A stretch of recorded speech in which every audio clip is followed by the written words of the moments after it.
Je serai celui qui va vous faire le message ce soir. Et d'abord, c'est un privilège pour moi de terminer le livre de Jacques. Et comme vous le savez, notre pasteur avait commencé on avait commencé à étudier le livre de Jacques, ça fait à peu près 2 mois. Et chaque semaine, on couvrait une portion du livre de Jacques. Et nous avons commencé avec le chapitre 1er, c'est comment vivre dans les épreuves. Et le chapitre 2, nous avons eu deux cultes là-dedans, c'est comment vivre la foi dans l'Église. Le chapitre 3, c'était comment veiller sur notre langue. Et le chapitre 4, c'est la vraie foi qui dépend de notre Dieu. Alors, cette semaine, et le chapitre 5, c'est comment se vit la vraie foi. Et le pasteur avait commencé avec Jacques 5, versets 1 à 6. Aujourd'hui, c'est mon privilège de clôturer le livre de Jacques, et c'est la foi et la solidarité. Donc, nous allons tout de suite lire le passage. Jacques 5, versets 13 à 14. Quelqu'un parmi vous est-il dans la souffrance? Qu'il prie. Quelqu'un est-il dans la joie? Qu'il chante des cantiques. Quelqu'un parmi vous est-il malade?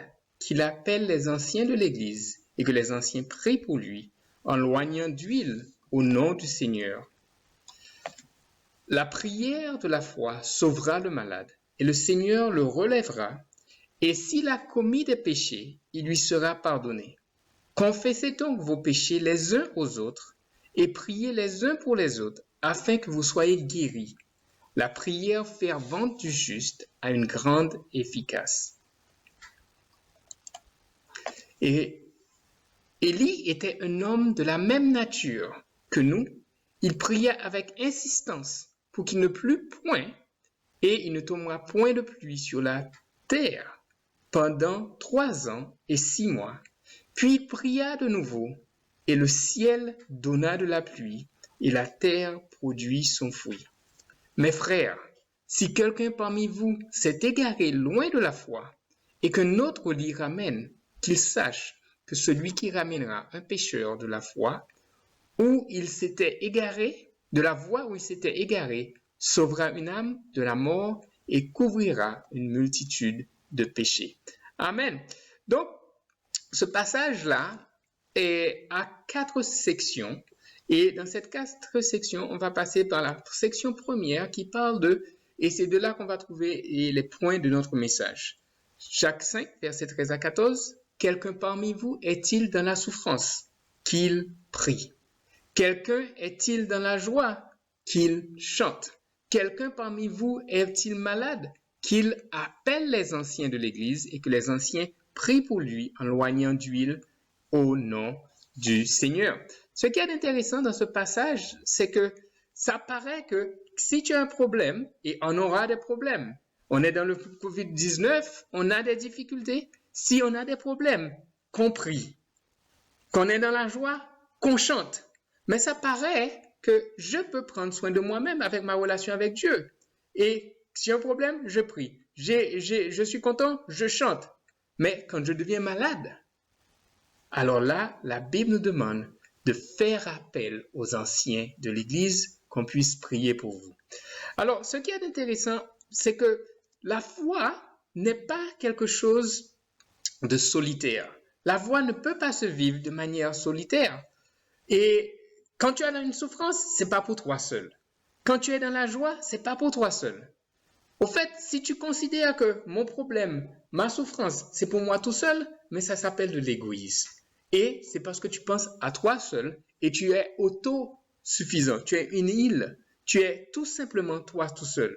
Mais par contre, ça me rappelle le passage de 1 Corinthiens 12, versets 25 à 27, qui dit que afin qu'il n'y ait pas de division dans le corps, mais que les membres aient également soin les uns des autres.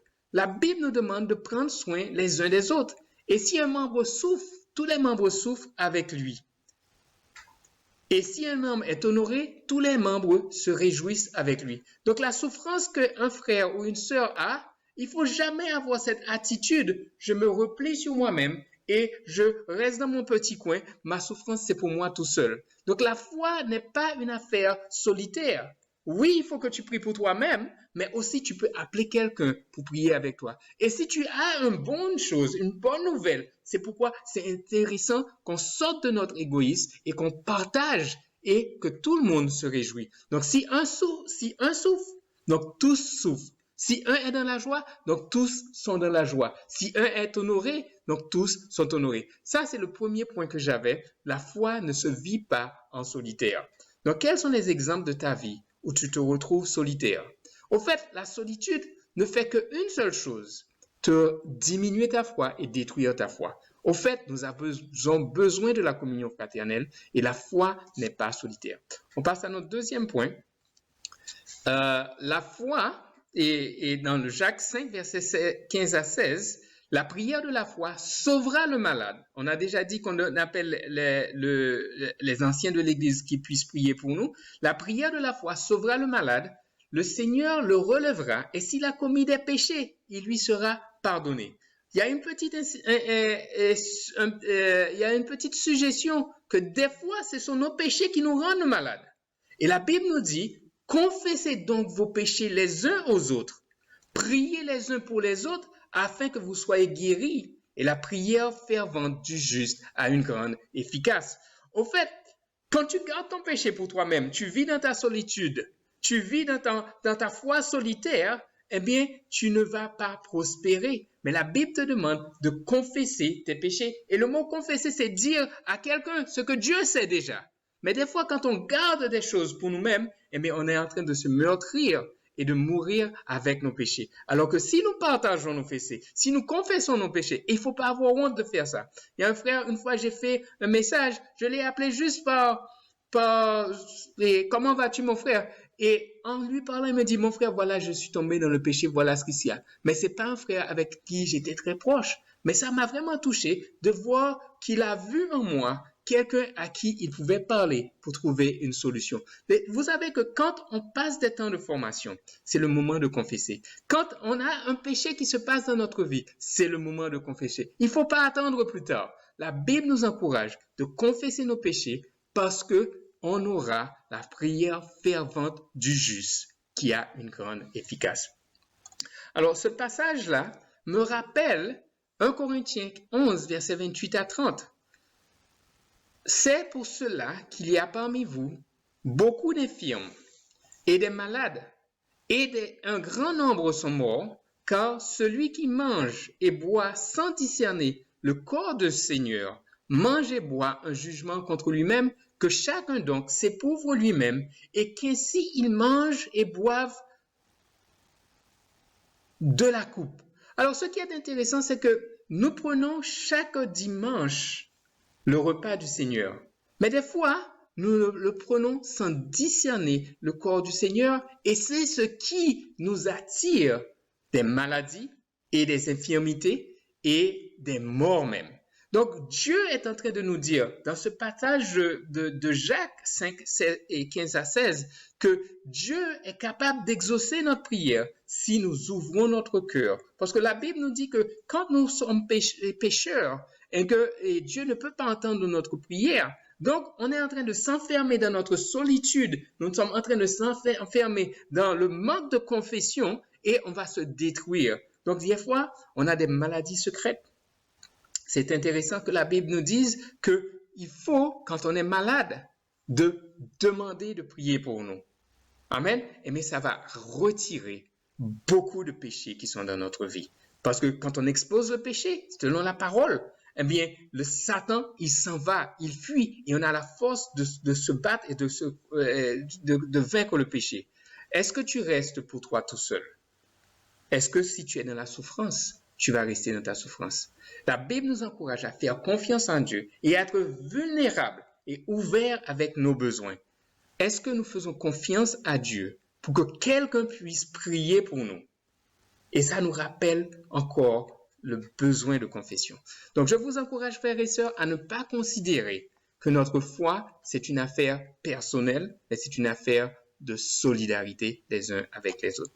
Je continue. La troisième section, Élie était un homme de la même nature que nous. Il priait avec instance pour qu'il ne plût point, et ne tombera point de pluie sur la terre pendant 3 ans et 6 mois. Puis il pria de nouveau, et le ciel donna de la pluie, et la terre produisit son fruit. C'est intéressant. C'était, je suis sûr, un moment d'épreuve pour tout un pays. Élie avait compris la parole de Dieu, il a prié et il n'a pas plu. Et ensuite, il a prié et il a plu. Mais il faut regarder le cœur d'Élie, et ça c'est l'exemple d'Élie. Élie, c'était un homme de foi. C'est une foi qui pouvait dépendre de Dieu. Regardez dans l'histoire de 1 roi 17, 1 à 4, je ne vais pas le lire, c'est sûr, vous pouvez le lire, d'accord? Et il a plu qu'il n'y ait ni rosée ni pluie, sinon à sa parole. Et Dieu lui ordonna d'aller dans la ravine de Kérit, et de là, il sera nourri par les corbeaux. Ça demande d'abord de la foi, de faire confiance à Dieu que même malgré cette sécheresse, même malgré ces moments de confinement, même malgré ces moments de difficulté, Dieu va prendre soin de nous. Ça, c'est la foi. Deuxième chose dans la foi de Élie, c'est que Élie avait une foi solidaire. Il était venu dans la maison de la veuve et son enfant était mort. Et regardez ce que la Bible dit. Puis il invoqua l'Éternel et dit, l'Éternel, mon Dieu, est-ce que tu affligeras, 1 roi 17, verset 20 à 22, est-ce que tu affligeras au point de ne faire mourir son fils, même ses veuves, chez qui j'ai été logé? Et il s'étendit sur l'enfant, invoqua l'Éternel, et il dit, Éternel, mon Dieu, je te prie que l'âme de cet enfant revienne au-dedans de lui. L'Éternel écouta la voix de Élie. L'Éternel écouta la voix de Élie. Donc, quand nous sommes des hommes fervents et pleins de justice, Dieu va écouter notre voix. La maladie est en train de sévir dans le pays. On est à plus de 5 000 morts. Alors, qu'est-ce que nous allons faire? Est-ce que nous allons prier Dieu? Est-ce que nous allons nous purifier? Est-ce que nous allons confesser nos péchés? Est-ce que nous allons apporter notre voix au Seigneur? Et nous allons voir, nous allons prier pour les frères et sœurs. Vous voyez que la liste de frères et sœurs est en train de diminuer parce que les prières sont là. Mais il faut continuer à prier. Donc, il faut prier pour les malades. Alors, Élie a aussi prié le Seigneur pour que Dieu puisse ramener les cœurs. Et il a prié pour que le feu puisse descendre du ciel. Et l'Éternel fit tomber le Dieu. C'est dans 1 roi 18, verset 37. Amen. Et finalement, il a prié pour que la pluie puisse revenir. Alors, Élie dit à Achab, monte, mange et bois, car il se fait un bruit qui annonce la pluie.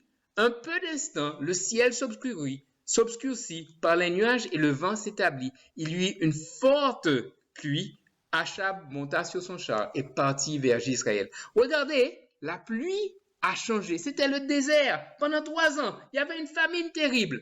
Et on a vu l'histoire de Élie. Et à chaque étape, Élie est resté avec sa foi, mais au dernier moment, pour libérer le ciel, il a prié. Alors, est-ce que nous n'allons pas prier pour que Dieu puisse libérer le monde du Covid? Libérer la RDC, libérer nos familles, libérer nos quartiers, nous libérer notre ville pour que les cieux puissent envoyer leur bénédiction sur la terre. Amen. La maladie du Covid, avec la prière qui est solidaire, eh bien, on fera des exploits. La foi est solidaire et donc Élie savait parler à Dieu, il était un homme juste, il avait de la compassion. Amen. Et il dépendait de Dieu. La 4e section, c'est que mes frères, si quelqu'un parmi vous s'est égaré loin de la vérité, et qu'un autre l'y ramène, qu'il sache que celui qui ramènera un pécheur de sa voie, où il s'était égaré, sauvera une âme de la mort et couvrira une multitude de péchés. Amen. Donc, qu'est-ce que ça me rappelle? C'est que notre foi doit être solidaire. Nous ne pouvons pas vivre notre foi pour nous tout seuls. Il faut qu'on se soucie de la spiritualité des autres et avoir de la compassion spirituelle pour les autres. Il ne faut pas que nous ayons de l'indifférence spirituelle. Nous ne devons pas avoir un cœur de Caïn. Est-ce que je suis le gardien de mon frère?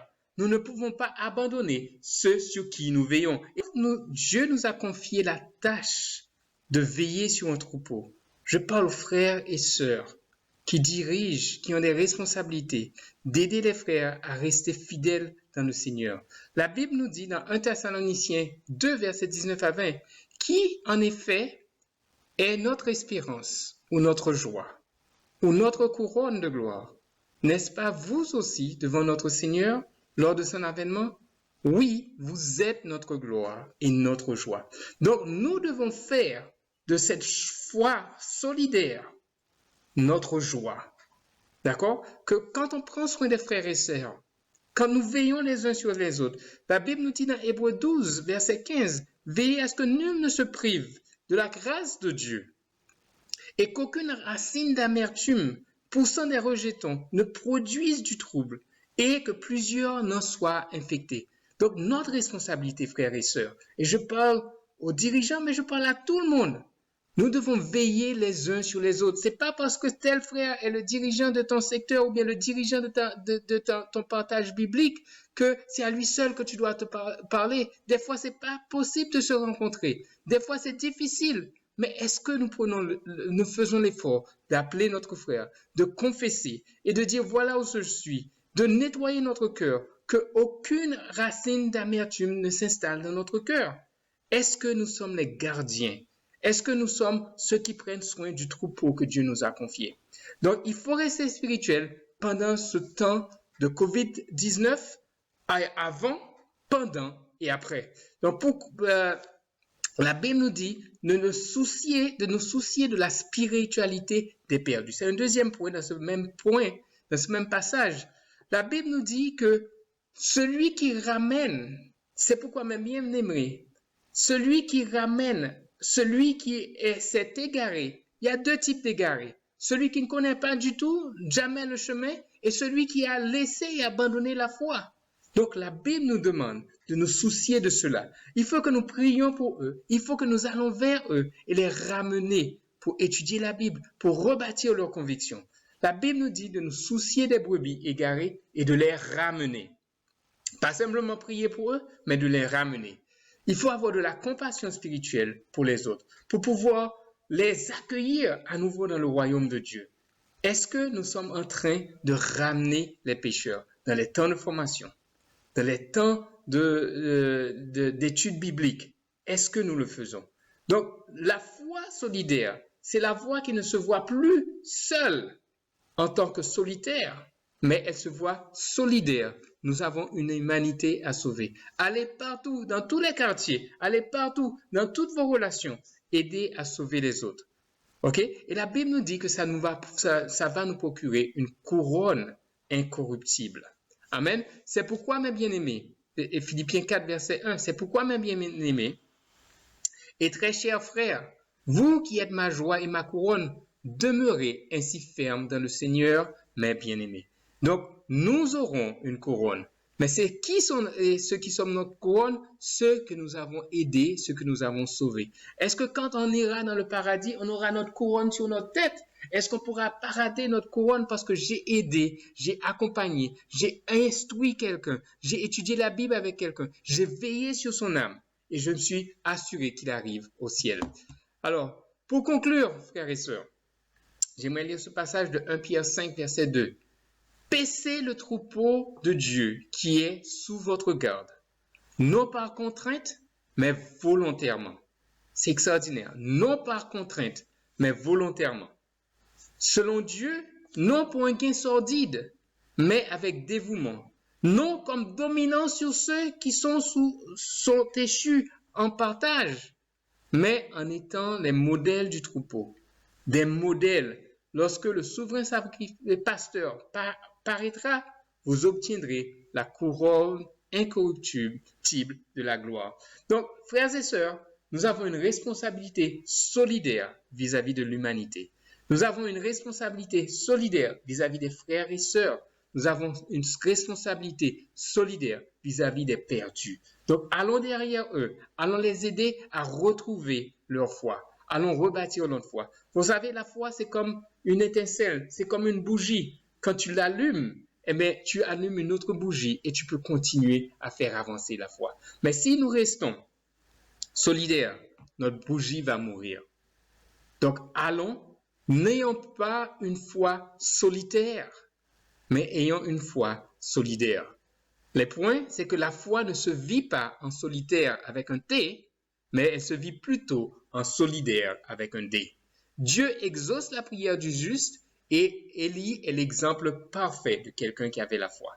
Alors, on dit merci à Dieu pour ce message et que Dieu nous encourage à le mettre en pratique. Amen.